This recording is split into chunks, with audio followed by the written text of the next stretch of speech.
As praias de águas cristalinas e piscinas naturais formadas entre os recifes fazem de Porto de Galinhas um dos mais belos destinos do Nordeste brasileiro. Este cenário paradisíaco vai receber em agosto o maior evento de propriedade intelectual e direito digital da América Latina.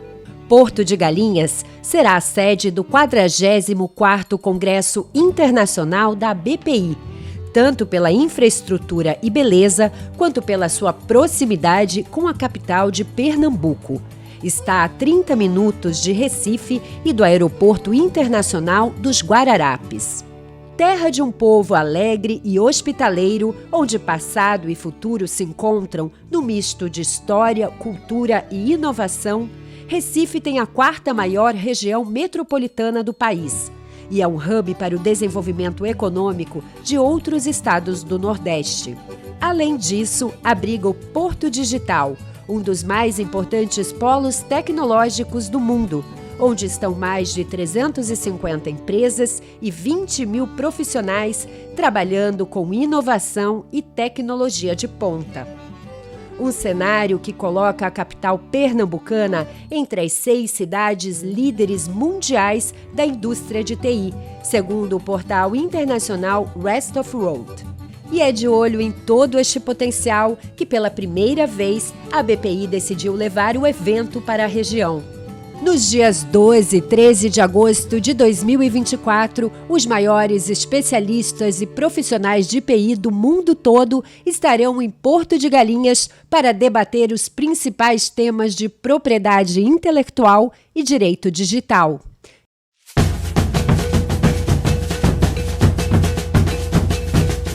E também, é claro, para muito networking. Não perca a chance de fazer parte desse evento. Junte-se a nós no 44º Congresso Internacional da Propriedade Intelectual da BPI. Estamos ansiosos para te receber lá.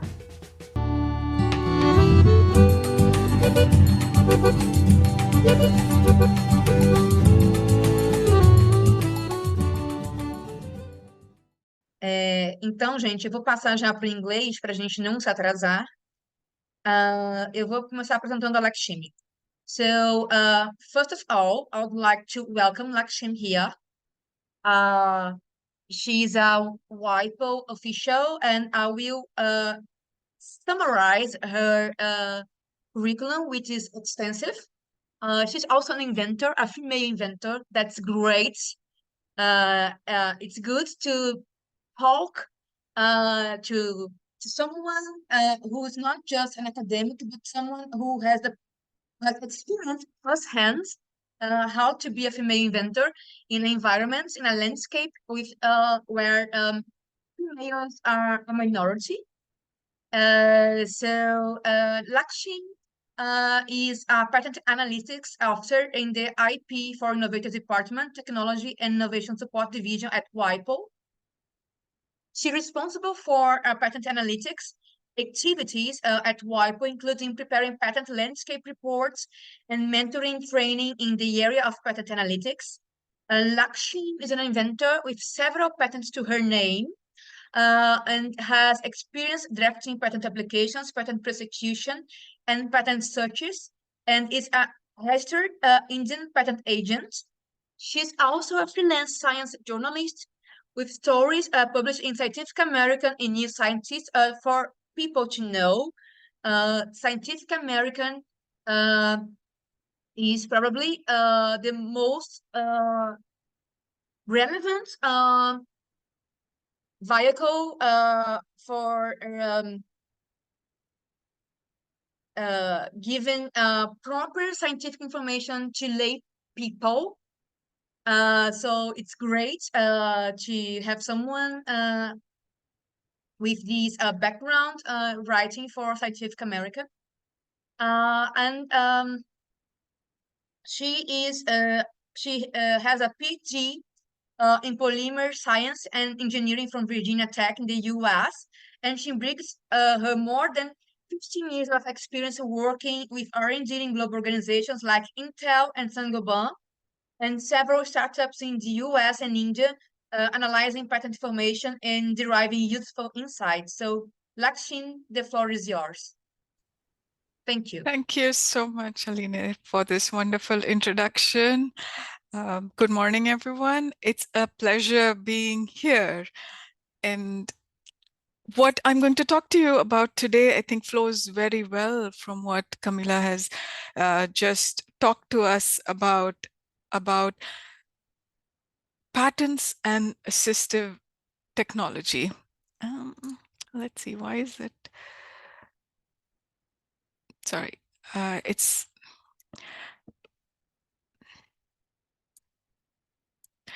okay. So you can hear me all right. Perfectly. Okay. So let me start. Let me just share my screen. And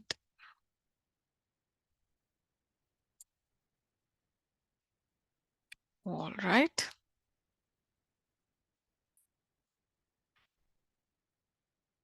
Lakshmi, oh, yes. Are you able to see? Yes. Okay. Now perfect. it's in presentation mode. Perfect. Yes. Okay. You can see it, right? You can see the slides in presentation mode. Yes. Perfect. Okay. And so what I'm going to talk to you about is the WIPO technology trends on assistive technology that we published in 2021. And really what this talks about is it brings together the technologies and what are the trends in assistive technologies.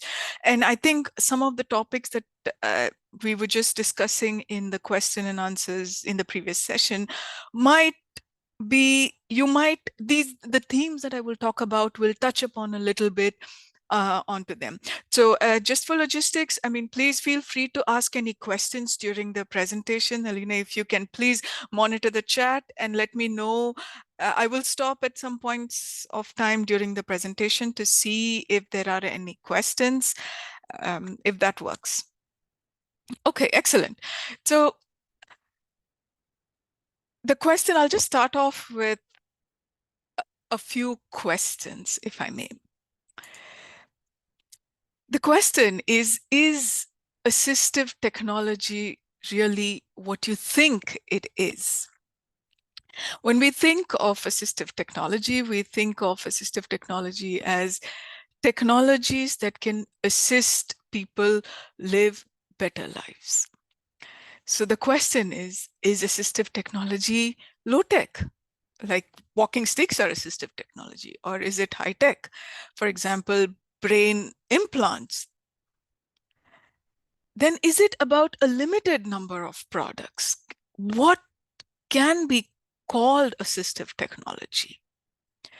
And who uses these technologies?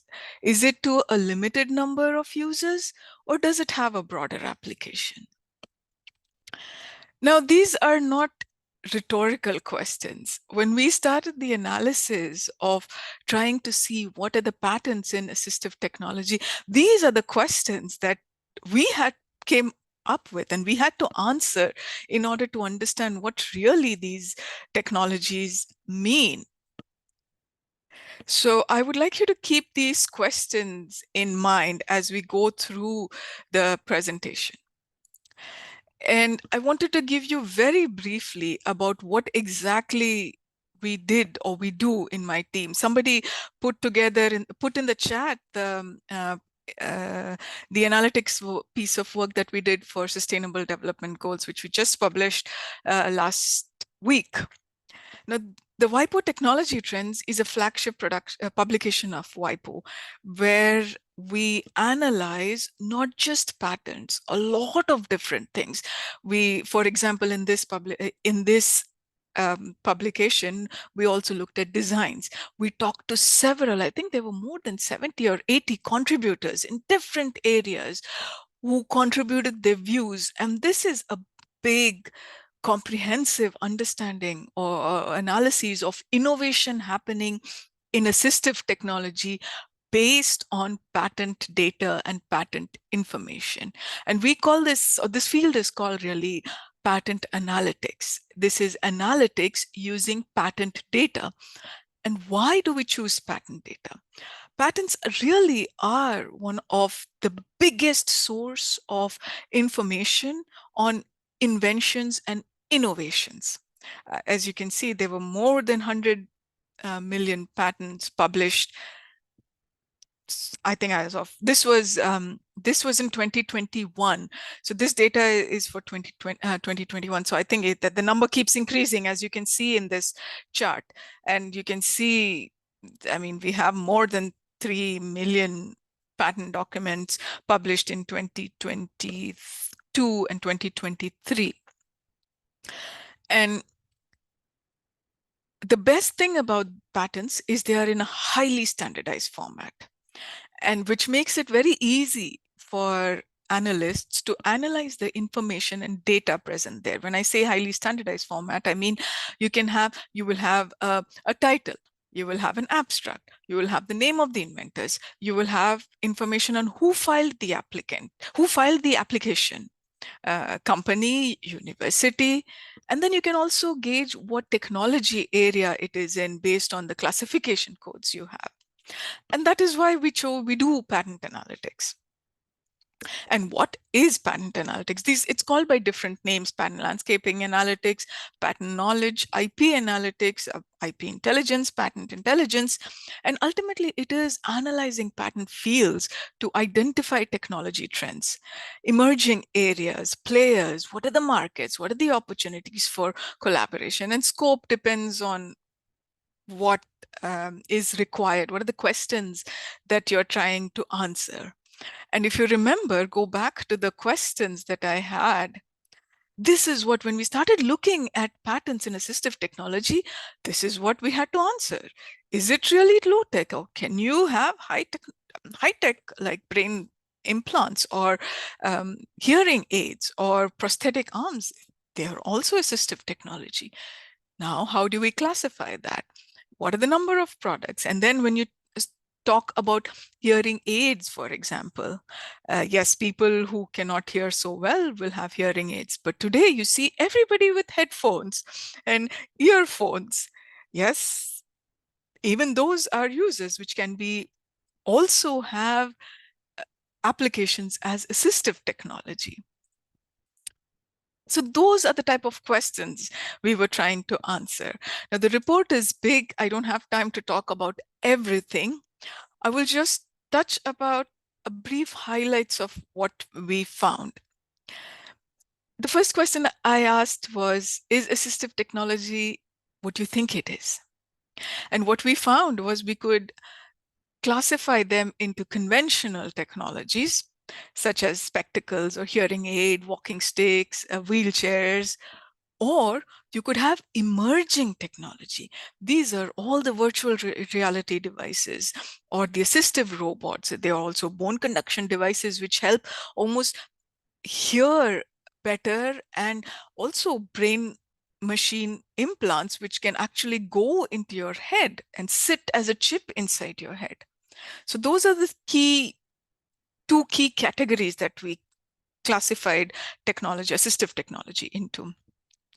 Now, there is encompassing this is what we call enabling technologies. These are technologies that are not related directly to assistive technologies, but they enable these assistive technologies. For example, AI, autonomous vehicles, advanced sensors. And remember, this report was published in early 2021. Even in the 3 years that have passed since then, the enabling technologies have transformed. We see autonomous vehicles on roads today already. And the categories, and we also categorized the areas of assistive technology: vision, cognition, communication, environment, hearing, and mobility.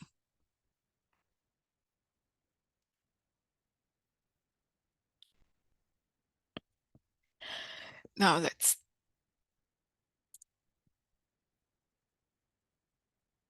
it move? No, okay.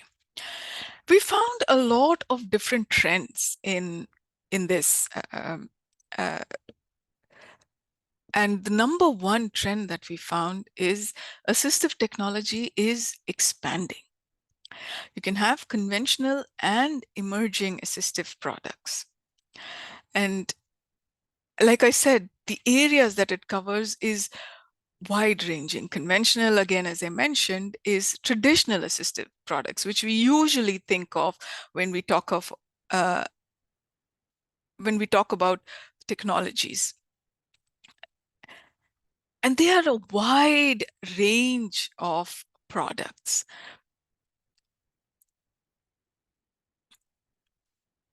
Oops, sorry, my screen just froze, so I'm just going to stop and reshare again. Sorry. No problem. Take your time.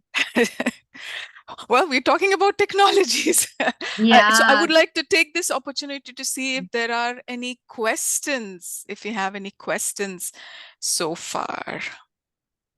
No questions in the chat, but if anyone has any question, you can raise your hands and you can take it. Okay. Okay, can you see? Yes. Okay. Yes. Okay, perfect.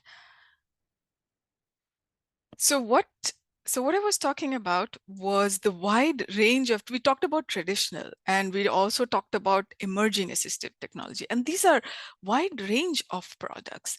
Now, the bulk of the patents is really in the area of conventional technologies. The number of patents is almost 8 times more in the area of conventional technologies compared to assistive technologies, emerging technologies, sorry.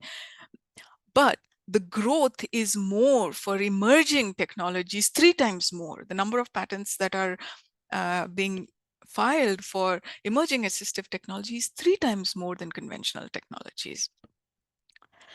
And then what we found was that you think that conventional versus assistive, they might be competing with each other, but that is not the case. It looks like they're creating parallel product markets where there is room for innovation in both of them. And we identified more than 350 products, which reflects actually different user profiles and needs. And cutting edge assistive technologies, they can find applications in a lot of mainstream electronic goods also. For example, I talk about brain machine interface. Yes, this is for assistance to people who are rehabilitating or have some problems, but they're also used in games for control, gaming in the industry. And all the Fitbit trackers or the fitness trackers or the smartwatches that we have on our wrist would sometimes beep when you have been too inactive or if your heart rate goes up.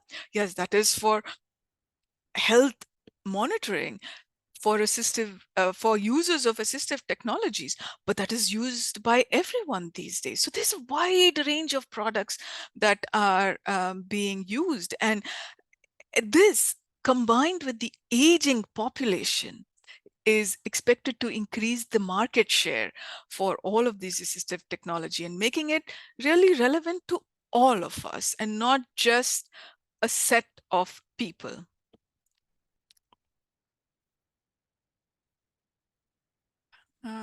Okay. And then what we found was that there is a convergence of different disciplines. It is not simply one area, or electronics, for example, or mechanics, or materials. And there is also, that is just the technical areas. There is also a shift from pure assistance, just like a walking stick, which will help you walk. Now these walking sticks are embedded with sensors, which will actually alert you to if there is an obstacle in your way. So from assistance, it is moving on to enhancement and recovery. That is the future. And as we move along in future, all of this will actually converge. And it might lead to recovery of missing human functions. I mentioned sensory perception. You can have assistive augmentation.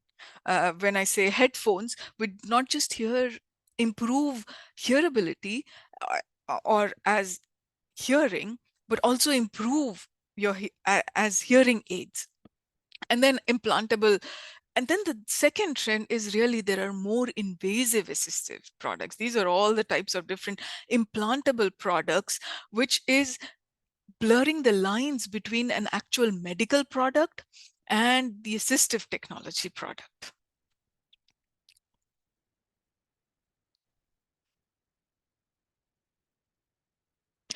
And the third trend that we saw is that all of these technologies, they are now becoming connected. They're becoming smart, they're becoming efficient. So a couple of slides ago, I showed you all the different categories there where the inner circle of categories of assistive technology. Now, if you go to the outer gray circle, these are all the technologies that enable the assistive technologies. And these technologies, either alone or together, lead to products which actually learn from the user and adapt.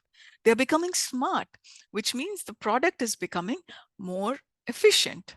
And what we find here is that smart environments and mobility are the fastest growing areas. When I say smart environment, I just mean, say if somebody has a fall and there is a sensor which senses that, and it sends an alarm to somebody, to a doctor or a medical health facility. These are now being used for people or homes which do not really need assistance, but technology is becoming more pervasive. Another example is 3D printed prosthetics. This is another area which is really growing, assistive robots that not just do a lot of things at home. I've seen a couple of ads for the last year or so where the robot actually not only just assists a person, but it does more than that. And then which ultimately leads to a more efficient system, because now things become modular. And previously the trend was one device per task. So if you needed something to walk, you needed an aid to walk, you'd have something. If you needed an aid to listen, you'd have something else. And if you needed an aid to see, you would have 3 different things. Now all of these are becoming connected, and now you need one device, and now we see that you have one device which can do all of them. So that is trend number 3 that we saw. The next trend that we saw was, it is a very diverse environment. Who are filing these patents? The patents are filed by companies. And these companies, they can be startups, big multinationals. If you go further down and categorize these, we find companies who are specific or specialized in assistive technologies, maybe just vision or mobility. That's one set of companies. The other set of companies is the big consumer electronics companies. For example, Panasonic. Panasonic features big in several of the domains that I talked about. And these companies have distributed patent portfolios across different domains. The third set, which is quite surprising when you think about assistive technology, is the automotive industry. They are filing patents in this area, and the majority of these patents are in the area of mobility. So that is your set of companies. There are a lot of universities also that are engaged in these technologies. They account for almost 35% of patent filings in the area of emerging technologies, especially in the area of mobility. Independent inventors are a set of people who have a higher proportion of patent filings than normally what we see in several of the other technologies that we have seen. And that could be due to the nature of this assistive technology. Maybe it's because more of their personal motivation to find assistive solutions. We also find that the geography of these patent filings is changing. It was dominated initially by the US, Japan, and Europe. Now China and Korea are emerging, and filings in assistive technology in China are growing at 30%, surpassing in most cases filings in the US. And there are a set of countries like India, Israel, the Russian Federation, Singapore, which are emerging and in the assistive technology landscape. So apart from patents, for assistive technology in particular, the design or how it looks, how a product looks, plays a big role in the adoption of assistive technology.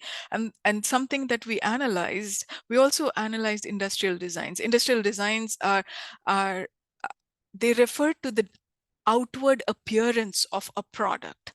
And usually this comes in after the patenting step, either the shape, how it looks like, the colors that you choose.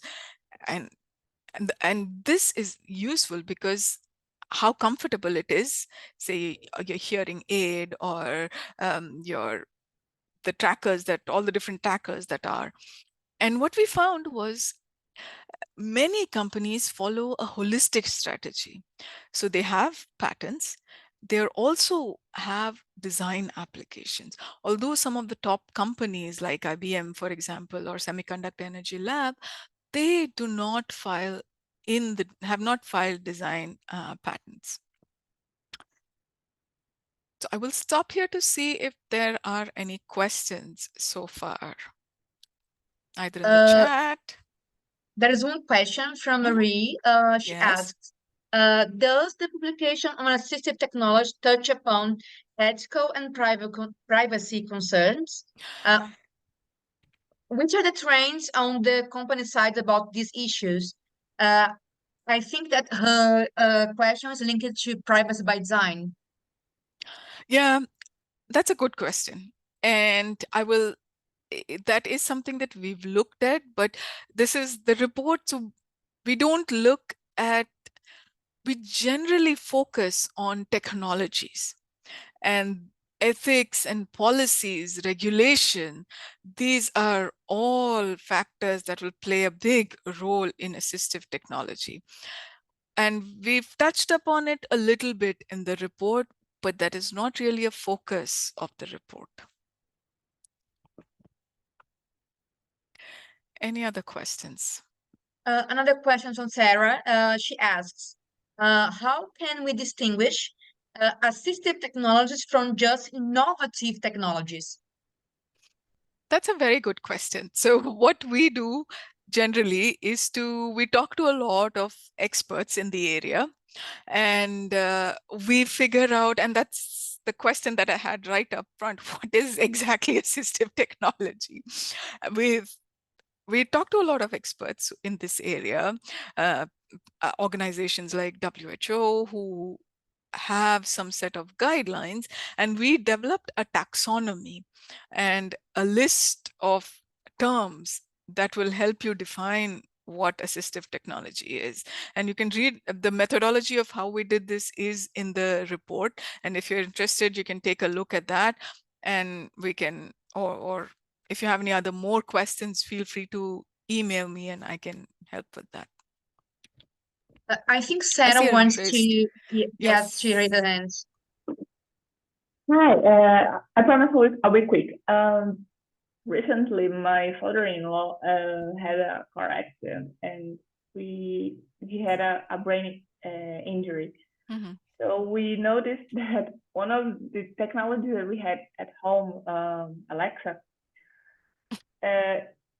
she was bought not necessarily for as an assistive technology, but yes, turns out she became an assistive technology. She helps him to remember things he cannot remember for himself because of his injury. So the purpose of the technology completely changed. So that's why I asked, how can we distinguish? Because it's the same object, the same technology, but distinguish for patents for completely different purposes.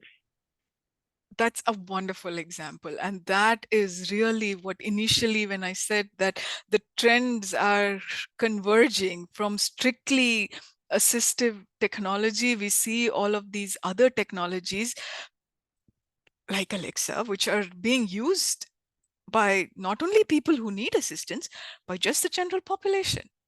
And that is something which was, again, this was 3 years ago when our analysis was slightly before that. So let's say about 2020, this is what we saw was happening. And you're saying, you're giving me an example of, okay, now that has happened. The lines are blurring about, Exactly. absolutely. The lines are blurring. Yeah. That's all I can say. Thank you, Sarah. Lakshmi, just one more question Yes. from our YouTube. According to your findings, is there one link where you can find these pieces of information like WIPO Green? Is any place at WIPO's website where we can find this specific information?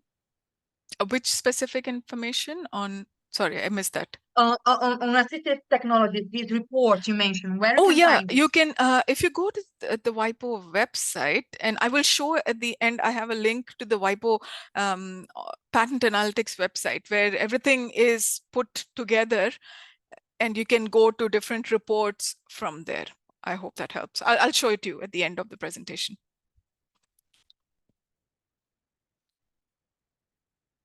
So you can go on. Okay, all right. Then we can take yes, further questions. Absolutely. Sounds very good. Thank you all for the questions.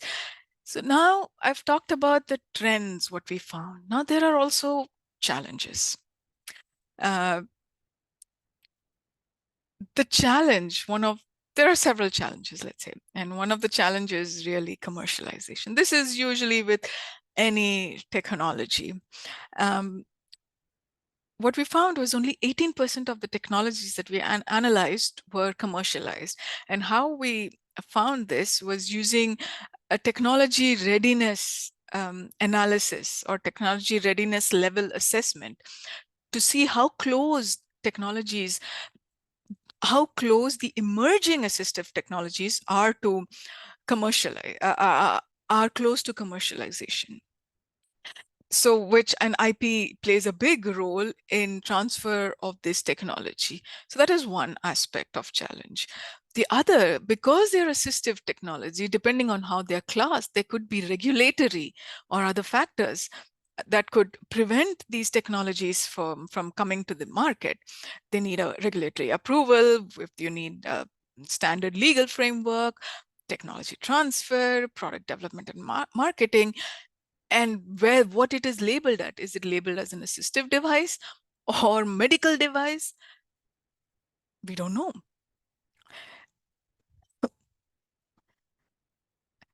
And then, of course, money is always a big challenge. There needs to be an investment in the area.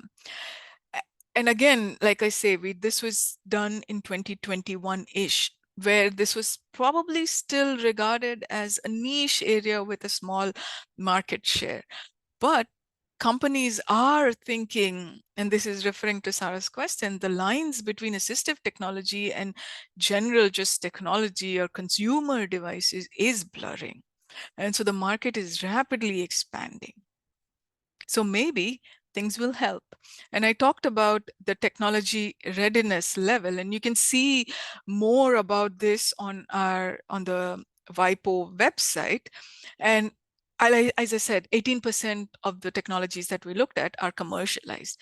About 60% are in a minimum viable product stage, whereas the rest 25% are either only in research or proof of concept stage. The figure, I've just taken a screenshot of the figure from the report itself, but if you go to the website that is listed at the bottom of the slide, you can see, you can play around. It's an interactive chart that you can play around to see all the different domains that I talked about, and among them, the different technologies, and see where they are. And again, I keep saying this might be a little outdated given that it was 3 years ago, and enabling technologies have moved rapidly in the last couple of years.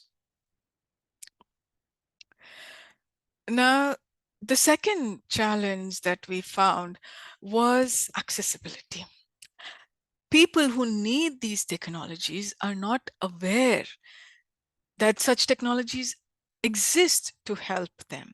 And there is a need for better communication, improve access to policy discussion at the international level. There needs to be a greater international cooperation to bring these innovations, innovative designs, innovative products to the people who actually need them. And cost, again, is and still remains a big factor. Some of these technologies can be really expensive.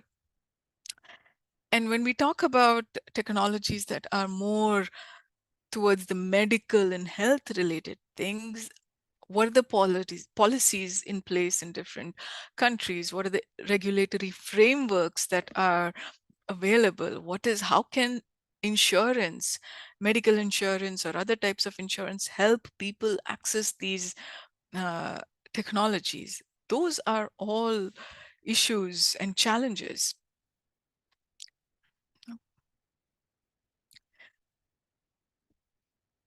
So I just want to put this link in here. The report is in an accessible EPUB format for download. And I mentioned about some of these challenges. Despite these, the future looks very, very promising.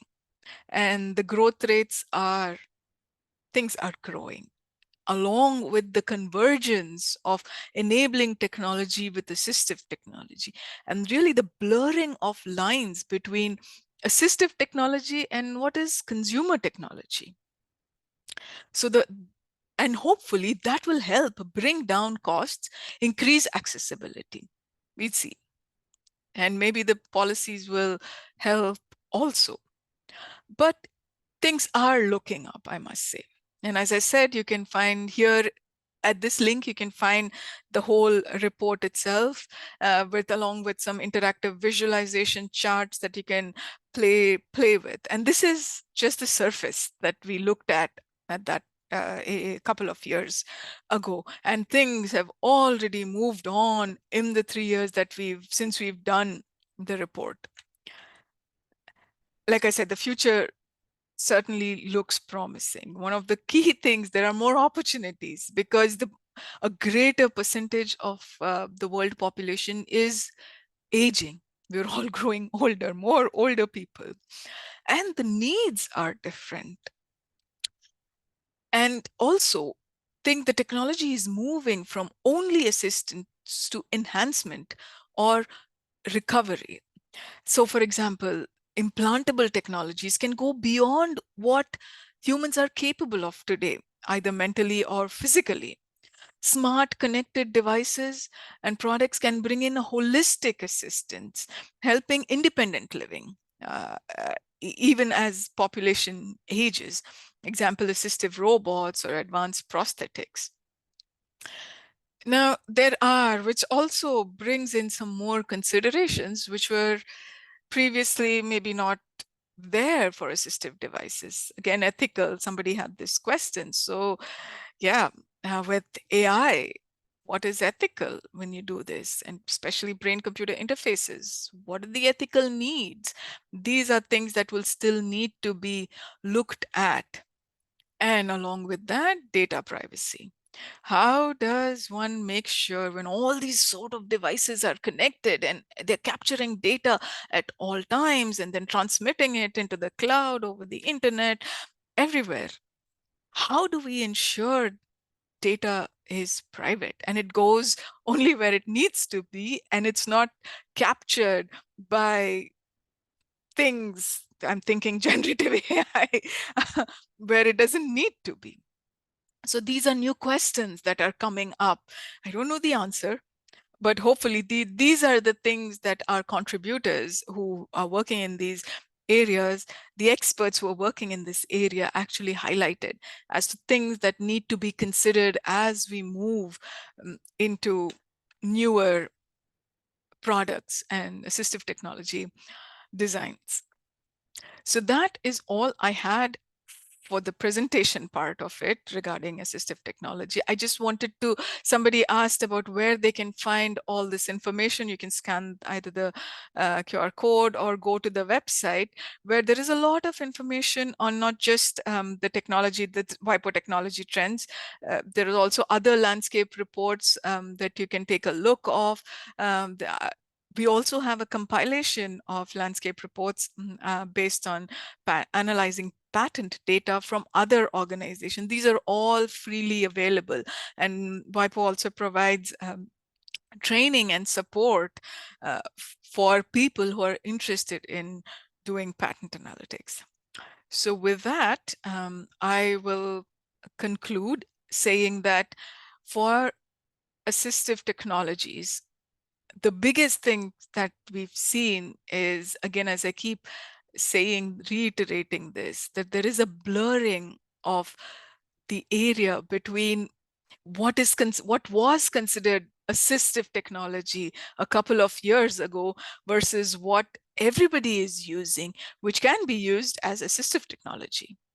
And these are emerging technologies which are growing, and we will see them grow much faster in the coming years. With that, I conclude. Thank you so much for your time and attention, and I'm happy to take any other questions. Thank you very much, Lakshmi. I do have a question myself. Yes. Because when we talk about telecommunications, we discuss a lot about standard essential patents. Mm-hmm. And I understand that at some point, standards will be relevant for this kind of technologies because of the transaction costs of having multiple platforms for doing the same thing. How do you see the creation of standards in this area, in this specific area? I think the standards in this area will really come from the electronics industry. And whatever all the standards that are being regulations or the standards framework that is happening in the electronics telecommunication industry will generally just come over to assistive technology, because there isn't, I don't know, when we think of standard essential patents, they are more, like you said, for telecommunications, which require, a standard to be used all over. And they're not strictly for assistive technology per se, although I keep saying the line is blurring. So everything that happens at that level will just slowly filter down to assistive technology, because as we've already seen, things are moving from beyond being strictly assistive to being useful for everybody, for people who want to enhance their abilities, not just assist. So I think the direction will come mainly from that side, the telecommunication side of SEPs. Thank you. We have a question in the chat, and then I will give the word to Rodrigo. Mm-hmm. But Monique asked about the main characteristics of assistive technologies, and then Rafaela mentioned that when you are going to do analytics, you search for specific words and classifications, international classifications. So could you please explain which kind of classifications you search for when you're doing this kind of report? So here, like I said, so the classifications, there is no classification for assistive technology. So we have to go and look at all the classifications for, say, hearing aids. If there are any, I don't even know if there are any, particularly for hearing aids. And wheelchairs could compass a lot of different classification. They will come in the mechanical category. You can have something for wheels per se, something for mobility. So it's not just one category that we look to. And that is a challenge as a patent analyst, to figure out the right classifications. And so we generally go through all the classifications and pick out what can be relevant. And again, here this is a little bit trickier, more trickier than usual, because the first question we had is, what exactly can be considered as assistive technology? The headphones that we use or the fitness trackers, are they assistive or not? And then we relied on our experts, contributors, yes, no, and then we went back to figuring out the classifications. All the classifications are codes and everything. Let me see if, yeah, it's there on the website, and the methodology and the report itself. At the end, you can see a whole list of classification codes, methodologies, search terms, search strategy. Everything is available online. Thank you. So, Rodrigo, you can ask your question, please. Hi, everyone. Thank you, Lakshmi. I hope I have pronounced it correctly. Absolutely. For your presentation. And my question is, we have here in Brazil a scientist which is very respected, called Miguel Nicoleles. I think he's very respected also abroad in the scientific community. And he is very concerned with assistive technologies to disabled people. I think it's the term in English, such as, I don't know, devices that can connect the brain tensions to the movement the person will make. He's a neuroscientist and a doctor also. But he develops his technologies mainly in the US and in Europe, because is where he receives funds. And I don't know if you have this data in WIPO on the scenario here in Latin America, and if WIPO has somehow programs to enhance this kind of development in the global South countries, because we have our people here, our scientists, but they go abroad, and these technologies are made abroad in the North, and it's made more expensive for us. It doesn't. We don't get this technology here. It's also for us there in the North and not here, where the necessity might be higher. I don't know. And my question is this: if WIPO has progress in this sense to work alongside with government, because the governments here need to be accomplished with this task. Yes, that's a great question. And absolutely, WIPO has a lot of programs that help inventors all over the world. And one of the programs we have is the Inventor Assistance Program, which helps inventors through the invention journey. And I think several of the participating countries at this point of time are from the global South, if I'm not mistaken. If you're interested in that, you can look up Inventor Assistance Program on the WIPO website.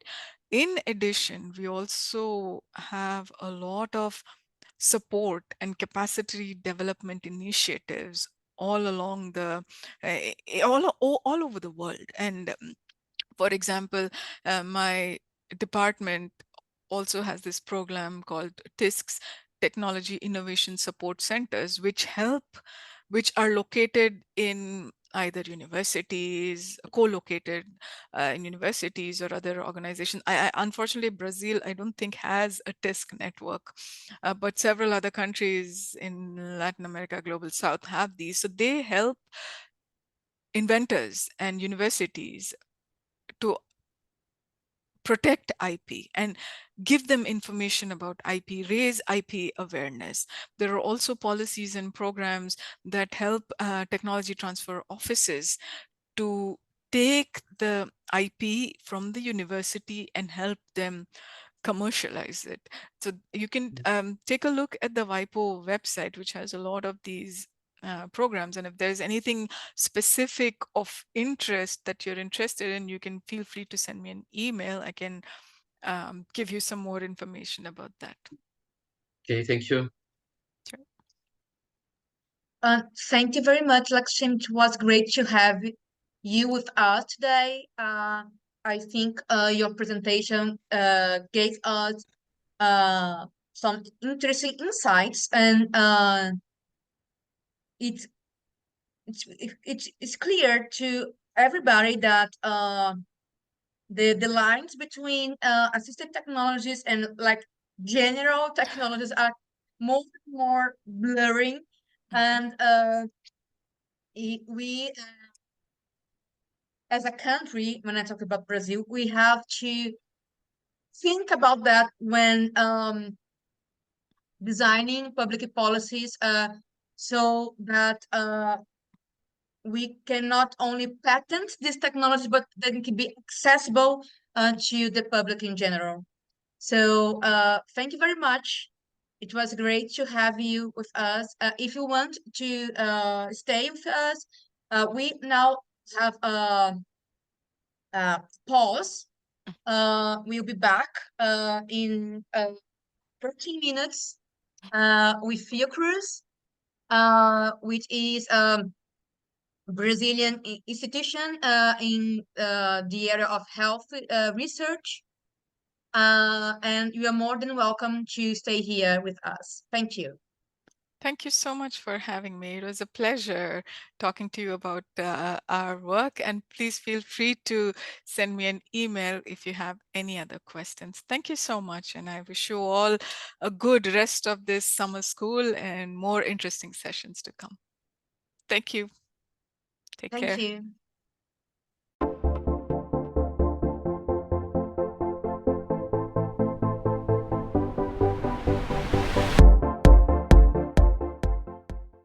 As praias de águas cristalinas e piscinas naturais formadas entre os recifes fazem de Porto de Galinhas um dos mais belos destinos do Nordeste brasileiro. Este cenário paradisíaco vai receber em agosto o maior evento de propriedade intelectual e direito digital da América Latina. Porto de Galinhas será a sede do 44º Congresso Internacional da BPI, tanto pela infraestrutura e beleza, quanto pela sua proximidade com a capital de Pernambuco.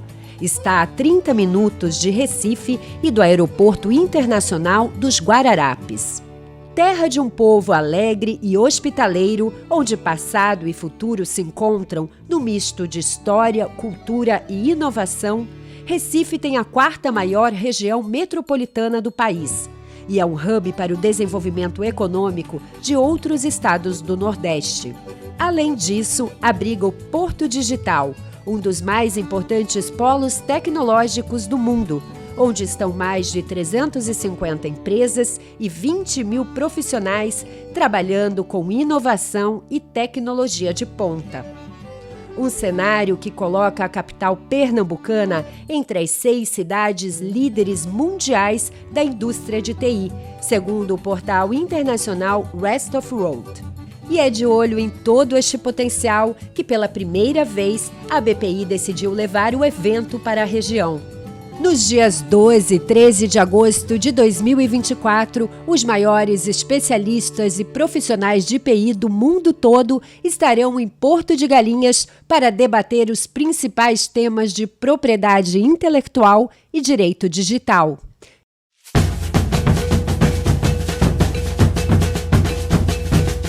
E também, é claro, para muito networking. Não perca a chance de fazer parte desse evento. Junte-se a nós no 44º Congresso Internacional da Propriedade Intelectual da BPI.